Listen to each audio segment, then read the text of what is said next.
All right, welcome everybody. We are live, and this is a special edition of the Lamp Podcast with a Purpose. Today, we are talking about financial matters.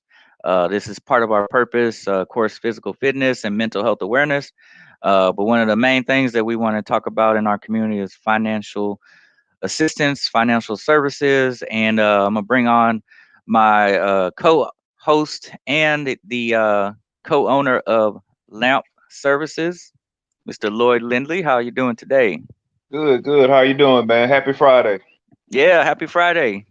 So this week's been pretty good. We have Cinco de Mayo celebrations, and now it's like the weekend's already here, and this year is just flying by. So we got to get down to business. Yep, that's it, man. And it's Mother's Day weekend, man. So to all the mothers out there, happy Mother's Day.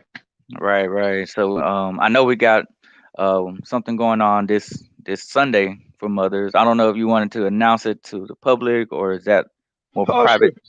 sure. It's a private event, so it's already been closed, but it's for single moms that have been victims of domestic violence or Mhm. homelessness, and so we have a couple of them going to have makeovers.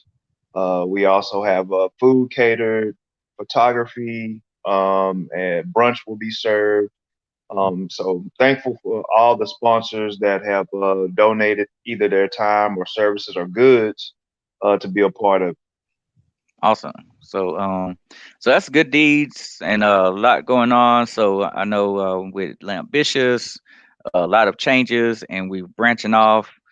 We got spin-offs, financial podcasts, sports, physical fitness podcasts, along with what we already been doing, with the community podcast that we have.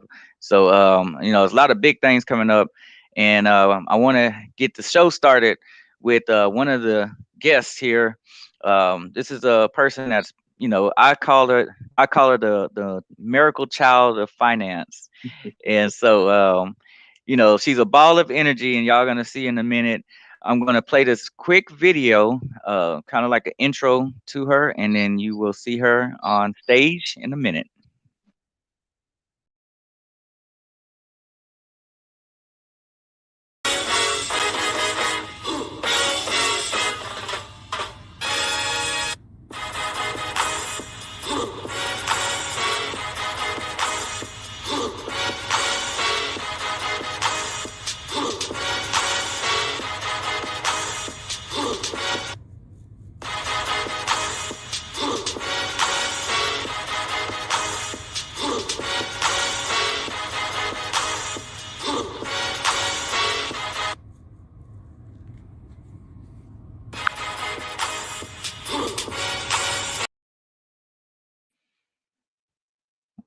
All right.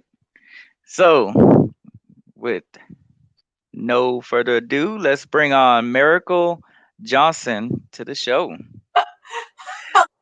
That video made me crack up. Every time I see that picture of me and Obama, I'm like, oh my gosh, I'm literally showing all 32, 36, however many teeth you have in your mouth. That's Man, how excited I was to be. you've been around some important famous people. I Yes, didn't I didn't I didn't know you actually met Obama. yes, met him. In my mind, I was like, oh my gosh, all I want him to do is say my name, right? Because that's like in his voice, like Obama voice. Hmm. And then he was like, Miracle, that's a powerful name. And I could not think of anything to say. I was just like, oh my God. He said, Right. Man, that's huge. I was like, people might think that's Photoshop, but no, that's for real. that is real. That is real. 100%. Yeah. And then there were some other folks in there. Actually, one of the pictures, I think PJ, you know, um, she doesn't want to say her full name, but PJ is in one of those pictures I put in there. That's one of my friends also. Um, I got my picture in there with you, so I had to show my picture in there with you. But then what's the guy that Tony Dungy? Is that who that was? Yeah, Yeah. yeah. From the Super Bowl when they had the Super Bowl in Houston and stuff like that, I volunteered and was actually at like a women's summit and he was Okay. there, and a bunch of other people like Chloe and Haley, the twins that are the artists and stuff like that. They were there too, and it was a really nice women's summit. And he was promoting like his book at the time, so it was great. That's cool. That's cool. Let me fix my camera. Okay. I always try to be, where influential people are. I always try and get in the room. Even if you hear little nuggets or something, you're like, okay, I didn't know that yesterday, and it's making me a better person for tomorrow. So I always try Right. to be in. Hey, that's how you do it though. So let's go ahead and talk a little bit more about your background and your in your introduction. So tell us a little bit about your educational background and what do you do for a living? Definitely. Well, I am a firm believer in education. So I went to LSU for all of my degrees. I have my Bachelor of Arts in Mass Communication, my Bachelor in Science in Sports Administration, two Hmm. minors in Psychology and Business Administration, and then I went on to get my Master's in Business Administration. So if if you're going to school, go. If you're thinking about going, go. If you didn't finish, go back, because my parents always told me that education is one of the things that no one can take away from you. And so Hmm. that's where it's like we always have to be twice as good to get half as much. And so I definitely go for the full thing. And that goes into what I do now, which it's funny when you ask me, like, well, what's your day job? Well, I won't bore you with it. Everybody has a day job, right? But what do you do after work? That's what really Right. to me, because you have to have multiple streams of income in order to create generational wealth for you and your family. And so I am a real estate broker here in Louisiana, and I also have my life insurance license as your co-host, and I have my Series 6 license as well to do mutual funds, variable annuities, and investments and things like that. And that's really, I mean, I think that we are all entrepreneurs. We all have to get out there and grustle, which is grind and hustle. That is Yeah. not trademark, because I found that out when I was listening to someone way smarter than I am. Someone said that, and I was like, I'm going to use that every time. I'm going to say grustle, because you Yeah. grind and you hustle. So I that's like that. so. I I like would, that. just listening to you, I would think that you probably would have a little problem being a communications major. I'm being sarcastic. I'm being sarcastic. I'm being sarcastic. A little bit, I don't really like to speak in public, but this.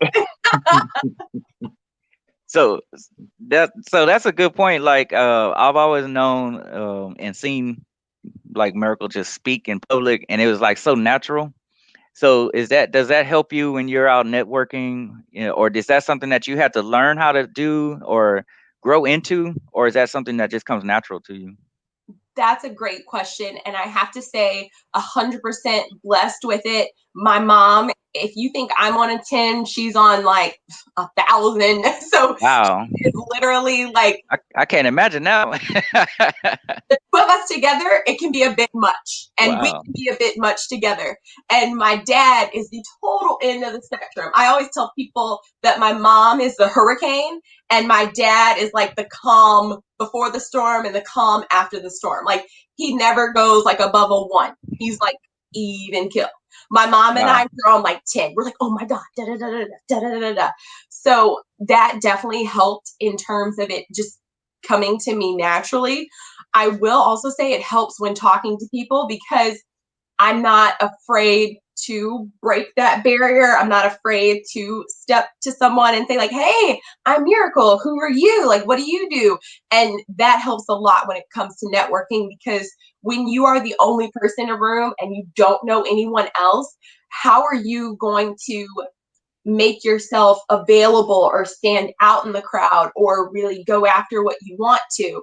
And I find that a lot of times the only thing that can happen is someone say no. You know what I mean? Like and 9 times out of 10 people are not going to say no if you're like, hey, I'm Miracle, can I talk to you about this or talk to you about that? Now you will get no's and things like that, but I think it helps in anybody's personality. Even if you're a shy person, as long as you are not afraid of the no, I think that that is what will really carry you to the next level.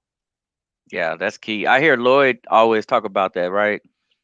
Oh yeah, definitely. I mean, because even like being with the nonprofit, a lot of times you have to go, raise funds for different various programs and things like that. And I'm sure we'll get into that, with the financial literacy, but you have to, rejection is a part of it. Some people will be like, hey, I need, XYZ to know what type of impact these dollars are going to matter and stuff. So you might get, with us being so young, but Mhm. if you don't shoot your shot, you'll never know if you're gonna make it. So Exactly. Exactly. Exactly. And no could mean not yet.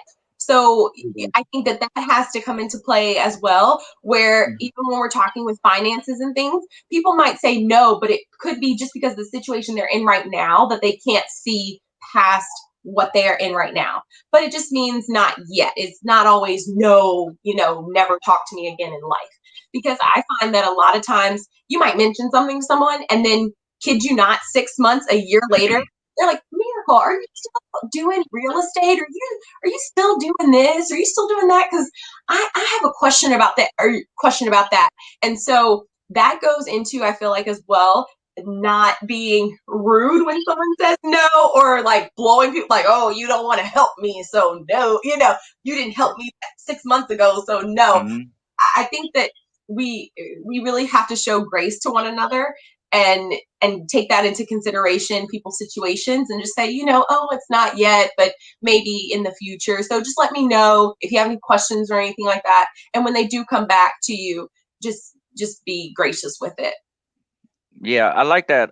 So you dropping these jewels, it's like the mindset is a positive mindset because you don't take the word no and then get mad and like, oh, I'm never talking to this person again. I'm gonna, you know, stop connecting with them.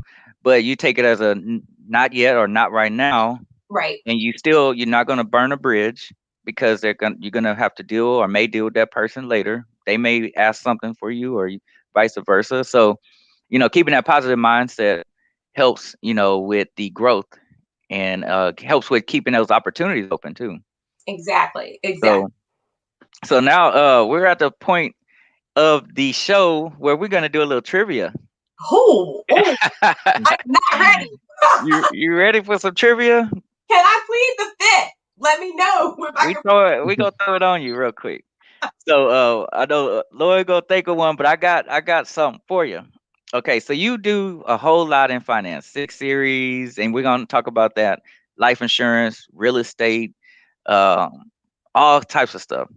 But if you had to choose another career, which could be anything, it could be actress, singer, doctor, whatever it is, what would you choose and why?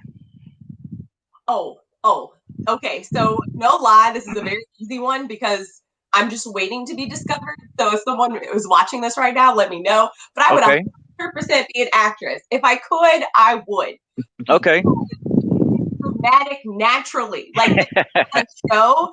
This is not like, oh my God, she's trying to be dramatic. Like it's the natural thing for me. So I feel like if I could just, I kid you not, I don't even have to, like, I don't even want to be like, oh, I want to win an Oscar. I want to win. Like, no, I could literally be a dead zombie in like The Walking Dead or something, or be like a dead body in like Law and Order SVU, or like I could be any of those things and I would be completely happy. I'd be like, yes, that is my arm. That is my. Well, you know what? If you playing a dead body, that dead body gonna come alive in that movie because you got too much energy. it go it. A bit. I might switch. What you got, Lloyd? Mine is pretty easy. Let's just say hypothetically the world is back open, post pandemic. If you could travel anywhere, all expenses paid right now, plane ticket, all everything's taken care of, where would you go to? Ooh, that's actually a harder one for me. But I would have to say the Maldives, because that literally is one of the most gorgeous places I've ever seen in pictures, because I've never I've never been there, and I would love to go to the Maldives and stay at like the Ritz in the Maldives with like the see-through floor where you can see the fish and stuff swim. Like I would love that. Yeah, that's pretty dope. I seen some real nice. Yeah, that's a good selection. Right? You see the pictures and you're like, That's a I good one. yeah, I want to get either proposed to or married in the Maldives. Neither one are close to happening, but if anyone is watching this and You speak it into existence. if they want to know how to get me, Speak it into existence. So if they take you on to the Maldives, you already know what's gonna happen. exactly. So so good job on the trivia questions. That's all the heat we're gonna put on you for right Oh, now. good, good. I feel like I passed. So we want to know. I know the people want to know. The audience wants to know. Six series. What is that? And why did you? Is that a license to give? What is that about?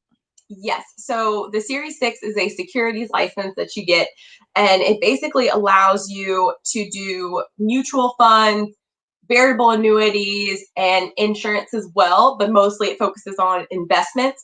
And it's a federal license. So actually, FINRA, which is the federal financial, look, I wrote it down, so I'm completely cheating. It's the Financial Industry Regulatory Authority, so FINRA, FINRA. They are the ones that actually distribute that test and things like that. And what made me want to get it is the fact that investments are it's a very sexy business. Okay, so and I'll explain why I say that, because if you think about insurance, something people don't really want to talk about because it's about death and dying, and people get really funny when you start talking about that, and then how much insurance do you need and that type of thing. But when you talk about investments, people want to talk about investments because that is like the sexy, like, oh yes, I want to invest. I want to invest in Apple or Microsoft or, all of these different companies that you've heard about, about stocks, you've kind of heard about how to get into investing and things like that. You've heard about people that do day trading and things like that. And I really wanted to get into the sexy part of business where I'm handling mutual funds for people with different like fun families. Like we have McDonald's in there, Apple in there, like all of these different families in one, these fun families. And I really wanted to help people do that. And that's what drew me to the business. And I thought, okay, yes, I have my life insurance license, but people don't really like to talk about that. But I found that once I started talking about investments, people really wanted to talk about that, especially in terms of, okay, how much can I put aside for my kid or my grandchildren, and really have a good nest egg for them to go to college and things like that. I also found that once I started explaining the rule of 72, where it illustrates the power of compound interest. So you basically take the interest rate that you're getting, divide it into 72, and that will show you the approximate number of years for your money to double, right? So if you're looking at it and you're like, okay, I am getting a 3% rate of return. And people are like, yes, I'm getting 3% rate of return. Hmm. Actually, if you have $1, then it'll take 24 years for you to have $2. So actually, that rate that you thought you were getting, not as sexy as you thought it was. You were like, Right. 3%, that's a lot. So if I'm able to show you a mutual fund that can do 6%, right? Or even a 12%, then you're like, oh wow, that 6%, it's double, but it doesn't take as long a time for your money to double. So if that $1 that you had in 12 years, you have $2, right? Instead of in 24 years having $2. And then if I were able to get you 12% instead of that $1, then in 6 years you have $2. So it's cutting that amount of time. And so I found that really explaining that to people and breaking that down, that was something that was very sexy to talk about. I keep saying sexy, but people really Yeah. talk about investment. And the good thing is, like, you're able to like translate that to somebody very, very well, where they can understand it. You're able to articulate that to where they can grasp that what you're saying, because a lot of times people are just like listening to somebody and like they don't really understand it, and then they make the mistake of just saying, okay, you're the expert. I don't know what you're talking about, but if you say this is good for me, I'm gonna sign off on it and do it. And I think it's great that you're able to actually like break it down and articulate that so they can really understand what they're doing with their money, with their investments. So I think that's a great asset that you bring to the table, or attribute. Definitely. And I Hmm. want it to be something that that I can articulate and I can explain, because kid you not, my mom is like the hardest person to sell, right? You come up to her, she immediately thinks it's BS. She doesn't want to hear it. Like, no, keep walking, keep walking. And as I, was learning different things and trying to talk to her about it, she was like, okay, no. You using a lot of big words. You talking about, she's like, you need to break it down. She's like, especially Mm-hmm. if you want someone like me to listen, you need to break it down and break it down to where it's something simple, easy to digest and things like that. She's like, if you want to talk to, some Edward Jones people or whoever they deal with, then you go up there and you work with them. But if you want to talk to real people every day, you need to break it down and you need to make it something that they don't feel like, I don't want people to ever feel like they have to come to me and have $20,000 to, put into an Mm-hmm. investment.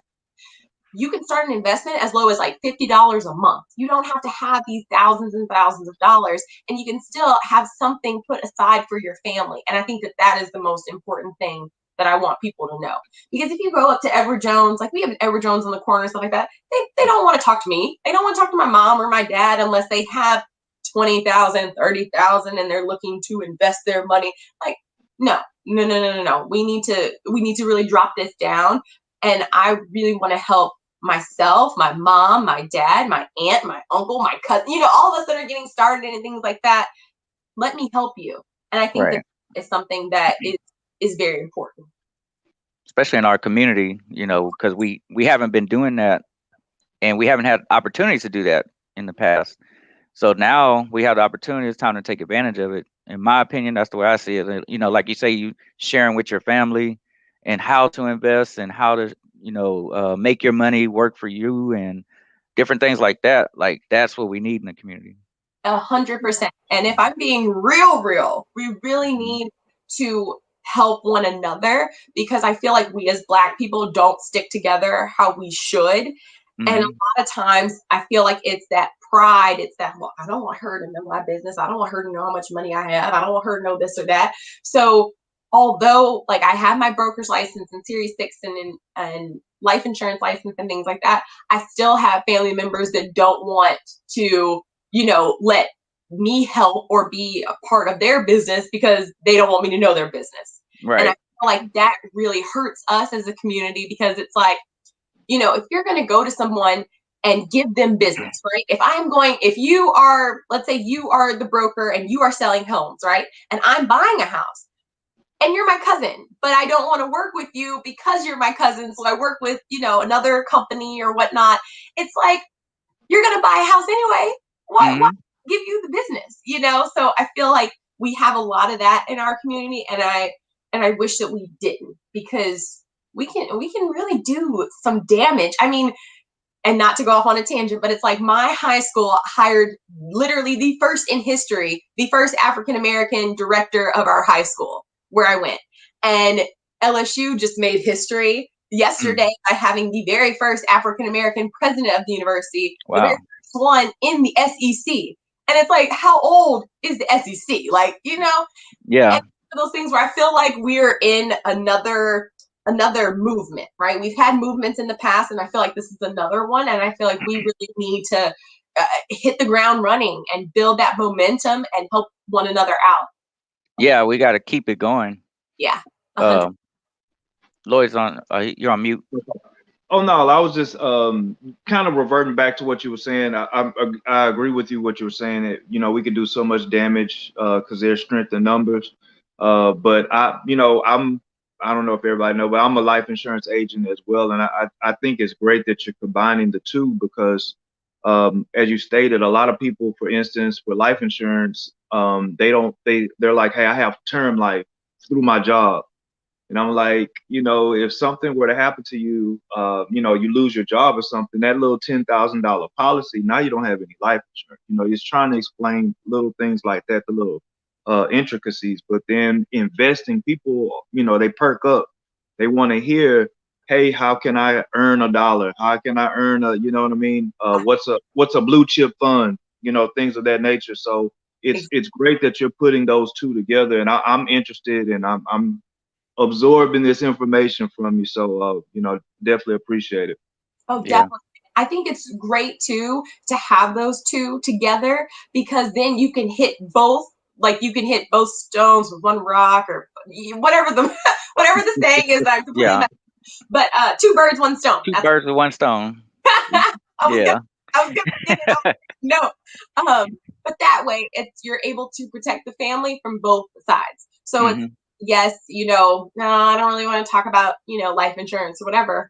But then you want to talk about investments. Well, hey, on that note, let's talk about your investments and what we want to put away for your family, but let's also see how we can protect them too. Because if you were to lose that job, if something were to happen to you, like you said, that $10,000, funerals are way more expensive than $10,000, which the funeral business, I feel like we should all go in that business because Oh, yes. Man, I'm not trying to be morbid, but people die every day, and the funeral business is one of those businesses that is like recession hey, proof. Like it is not going anywhere. what do they say? The two things that's gonna happen is death and Death and taxes. taxes. Yep. You can't avoid it. But that's true. And back to what you initially said, like we have too much pride that, oh, we don't want to help each other out because of this and that. And it's like from what I learned, pride only hurts. It never helps. Yeah. And eventually you gotta put your pride aside in order to achieve for the best and get the best results. So um, we're getting closer to time, but I want to ask you about Primerica. Yes. Um, Now you got to be real with us, with the audience. Is it a 100%. pyramid scheme? Okay, I'm so glad you asked this question because I was going to bring it up right away. So Hmm. there are a lot of rumors about Primerica, and first of all, what I always hear is that Prime America thing, because people pronounce it correctly. From America. That Prime America. That's like what my uncle and my aunt have said. Now, I will tell you 100% honest, Primerica is not a pyramid scheme. The reason being is because we are in the life insurance business, right? It's highly regulated. So they do background checks. You can't have a felony if you work for Primerica. We do all of the like studying and things like that you need for the test. The test is given by the federal government. The test is given at the state level as well. So you are not able to really provide for families, help them become financially independent if you don't have these tests and if you don't have these licenses. So if it were a pyramid scheme, you wouldn't have to take a test because it would be, hey, you just put in some money and then you get somebody else to put in some money and then you eventually make it to the top.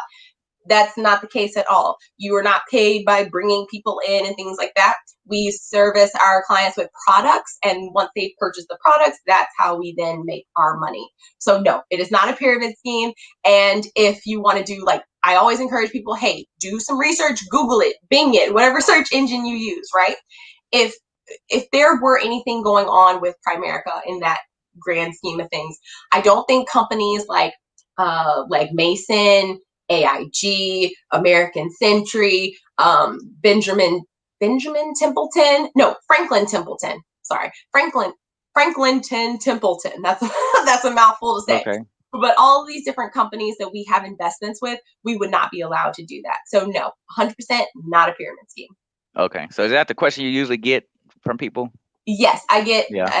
Is it a pyramid scheme? Do I get paid for bringing, 5 people in or 10 people in or something like that? Now, the reason why I feel like people do say that is because we do recruit, but you don't see any advertisements or anything like that. That's because all of the money that Primerica would spend on advertising, they use that to pay for our licenses to get us licensed. So they pay for all the study material and things like that for us to go and get our license. And also, when you recruit someone and you bring them in, you don't get paid on that recruiting. People actually have to work and stuff like that in order to get paid.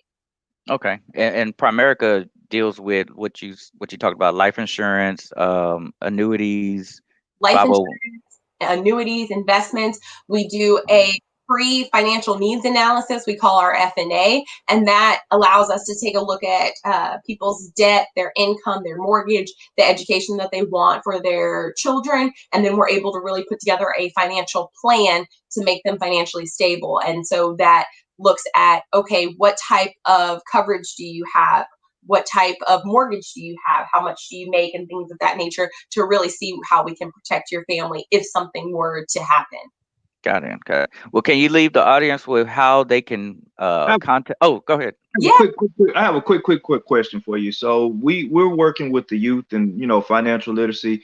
How early, how young would you consider a good age? Because I know our generation, our parents tried to teach us a little bit about credit and things of that nature, but they weren't fully aware of it and the importance of it. So we want to give back to the next generation. So how young would you say would you start educating kids about financial literacy, like the basics, like credit ratio, stuff like that? That's a great question. I feel like kids they learn at an earlier age than we do. So anytime I feel like kids are starting to put money away, like $1 or $5, whatever their allowance is, to buy something, that is the perfect age to teach them about financial literacy, because they're already trying to save to get that toy, to get that new phone, to get whatever they're trying to get. So I feel like that's a perfect time to say, like, hey, you're putting your money away because you want to purchase the new iPhone or the new Android, whatnot. This is a perfect time to say, like, well, while you're putting that money away, we're trying to put money away for you to go to college, or we're trying to put money away to buy a new house or to buy a new car, or whatever you're putting money away for, because kids are paying attention to what you're doing and they're also trying to emulate that. So if you can grab them and teach them early on how they're already trying to save money to buy whatever they're trying to buy, then it can kind of be instilled in them at an early age to set money aside to get what you want. So how much do I need? How much do I make in terms of allowance, right? How much can I save? If you don't buy that donut or chips or whatever kids are buying at school, then you can get, the phone sooner, or this or that. And I feel like that's a great way to really grab them at an early age too, because they're already doing it. They just don't know what it's called. Right. That's a perfect way. Never too early, because it's a perfect way for them to get in that mode of their thought process. That mindset is already set. Exactly, exactly. My neighbors have 9-year-olds and they are like, oh, if I make all A's, then I get $20. And their mom is like, well, you would have, $40 if you didn't spend your $20 at Walmart, when you bought that toy or, whatever. So they're already trying to save to get what they want. So at that age is perfect to really instill that in them, to say, well, if you save a little more, that type of deal. Cool, cool. Well, they're literally shutting the building down. I'm not in my normal spot for the show, so I'm I'm gonna sorry. have to get up out of here. So, leave the people with some some contact information and any last words that you want to leave, whatever you want to say. But make sure you have at least they have a way to contact you or email you or find you on social media. And I'm gonna let you talk on that. Yes, I want to thank y'all for having me. I know I talk way too much, so I apologize for it. If people want to contact me, my email is TheMiracle247 at Gmail. So literally the miracle 24/7 at Gmail. And if they want to find me on Instagram, it's imitable miracle 24/7. I always try to use miracle 24/7 in there anywhere. So definitely feel free to reach out to me, and or let them reach out to you, and then you know how to get in contact with me. Definitely, definitely. Pleasure having you on the show today Thank Thanks you. so Thank you. much. This on was a great. Friday. Going up on a Friday. Yes, yes. All Like right. Fridays. Yep.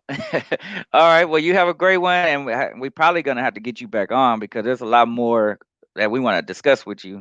And I Any have some more.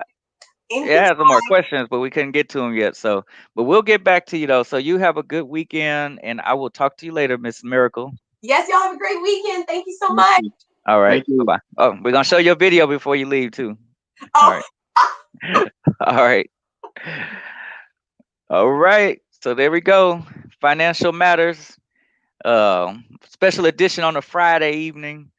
So I'm about to get up out of here.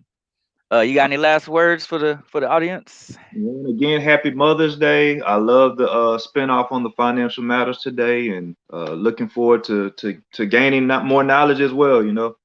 Yes, sir. All right. Well, I am out. That was Miracle Johnson. She was talking about financial literacy, Series 6, life insurance, Primerica, we didn't even get to the real estate. So next time we're gonna get into that, and just investments and building up the community with knowledge about how to handle your money, how to make your money work for you. So with that, I'm signing out. And before we go, check out the video that we had from Miss Miracle. So catch y'all later. Peace.